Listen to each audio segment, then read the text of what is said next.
C'est sur les pentes du mythique col Saint-Pierre, à quelques kilomètres de Saint-Jean-du-Gard, que les habituels animateurs de la catégorie sport se sont retrouvés le week-end dernier, à l'occasion de la deuxième manche du championnat de France de la montagne 2023, comptant également pour son pendant européen. Après les parapets et les routes escarpées de Bagnols-Sabran, il fallait cette fois-ci avoir le cœur bien accroché pour jaillir sur les 5 km d'un tracé cévenol, réputé pour sa technicité. Resté sur sa faim, à Bagnols-Sabran, Geoffrey Schatz comptait sur ce rendez-vous pour remettre les pendules à l'heure. Dès les essais, le pilote mâconnais s'emparait des commandes de l'épreuve pour ne plus les lâcher jusqu'à l'arrivée, se payant même le luxe de signer le nouveau record français du tracé en 2:14:175. Un premier succès en carrière à Saint-Jean-du-Gard pour le triple champion de France, mettant ainsi fin à une disette de 581 jours écoulés entre cette victoire et celle de Limonest-Montverdun en 2021, sa dernière en date jusqu'ici.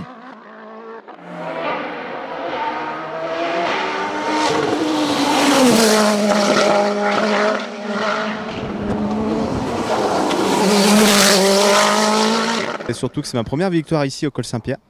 J'avais jamais eu l'occasion de remporter cette course. 2019, j'ai eu des soucis, j'ai pas participé à la course, j'ai fait que des essais. Après, il y a eu les années Covid et l'an passé, j'étais à pied. C'est vraiment un super week-end. Ça fait plaisir. Après Bagnols-Sabran, qui était vraiment très compliqué, j'étais vraiment pas à l'aise. On a beaucoup travaillé sur la voiture les 15 jours précédents là, pour essayer de revenir dans un niveau meilleur, puisque la concurrence est vraiment très très rude, donc il faut travailler. Les sensations sont quand même bonnes, les chronos aussi, puisqu'on a accroché un record français. Donc on a approché le record européen, mais bon, voilà, déjà on a un record français, donc c'est très très bien.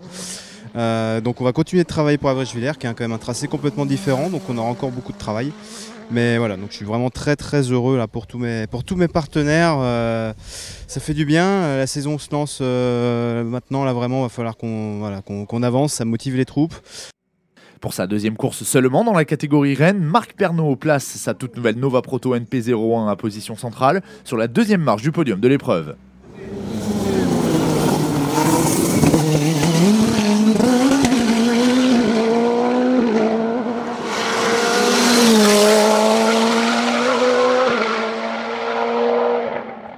Vainqueur à Bagnols-Sabran, Fabien Bourgeon doit se contenter de la troisième place au volant de sa Revolt 3P0 à moteur 1,7 litre turbo.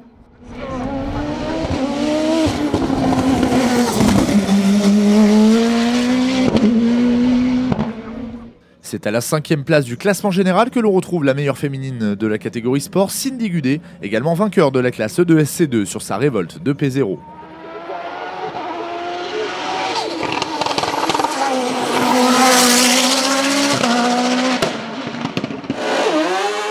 Comme 2 semaines auparavant, Matteo Fellastor s'impose dans la classe E2SC1 sur son Osella PA21 JRB et termine meilleur jeune de la catégorie sport.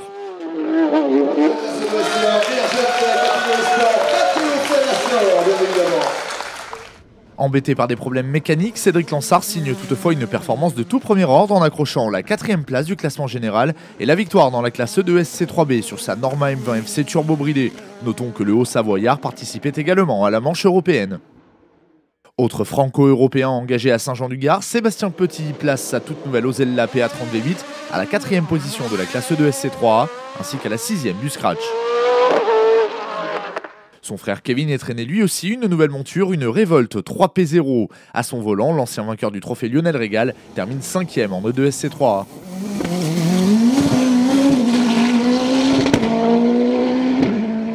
Derrière Cindy Gudet, Fabien France signe encore une fois une très belle performance en plaçant son Osella PA2000 en seconde position du E2SC2 et à la 7e du général. Cagno Marchionnet a lui aussi franchi un step supplémentaire dans les Cévennes. 3e de la classe, il termine également 8e scratch sur sa PA2000.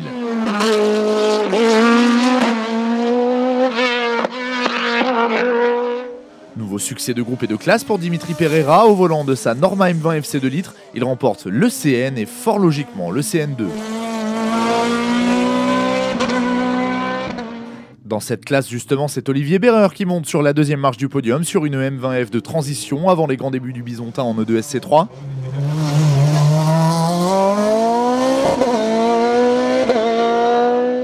Victime d'une sortie de route à Bagnols-Sabran, Frédéric Tozetto se remet en selle avec la 3e place du CN2, lui aussi au volant d'une M20F. Pour sa première sortie au volant de sa Norma M20F 3 litres ex-Béreur, Xavier Vermeil s'impose dans la classe CN3 au col Saint-Pierre.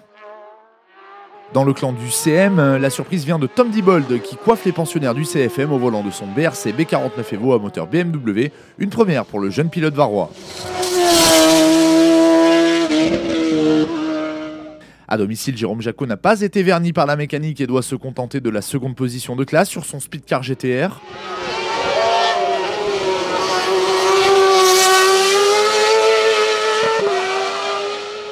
Tandis qu'un troisième constructeur était mis en exergue sur le podium du CM, Silvercar, grâce à Frédéric Bress.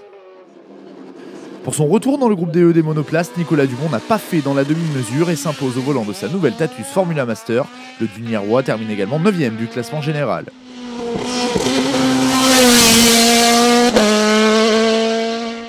Il devance ainsi le vainqueur du groupe à Bagnols-Sabran, Thomas Closi, lui aussi sur une italienne à moteur 2 litres Honda, qui termine également 10e du scratch.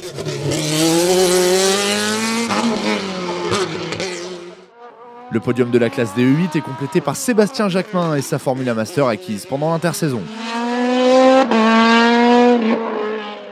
Elle aussi faisait son retour en monoplace. La championne de France de la montagne sport 2017, Sarah Bernard, termine 4e de la classe DE8 sur sa nouvelle Tatus, ex-Cindy Gudet. Pour la seconde fois consécutive, Ludovic Cholet s'impose dans le clan des Formule 3 à l'issue d'une dernière montée de folie. Il termine également 3e du groupe DE sur sa Dallara F311. Le local de l'étape Nicolas Verdi a longtemps tenu les commandes de la classe DE 5S, mais en termine finalement 2e sur sa F306. Didier Brun, pilotant quant à lui une plus ancienne F303, termine 3e du DE 5S.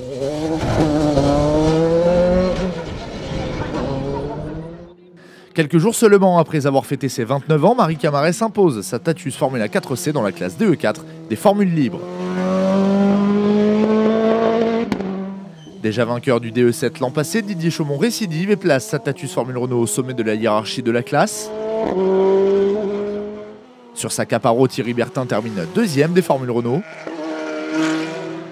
Tandis que le jeune Antonin Saint-Marc place sa pourtant plus ancienne Tatus FR 2004 sur la 3e marche du podium de la classe. Terminons ce résumé en évoquant la très belle performance de Pascal Ferretti dans le groupe 6-7 de la catégorie VHC Sport. Si le pilote a été victime d'une panne mécanique le samedi soir, il a vite conjuré le sort au volant d'une Marcadier JF02 qui termine également 4e du classement en indice de performance. Sur le podium de cette 49e course de fête de Saint-Jean-Liard, faites sortir la victoire de cette étape.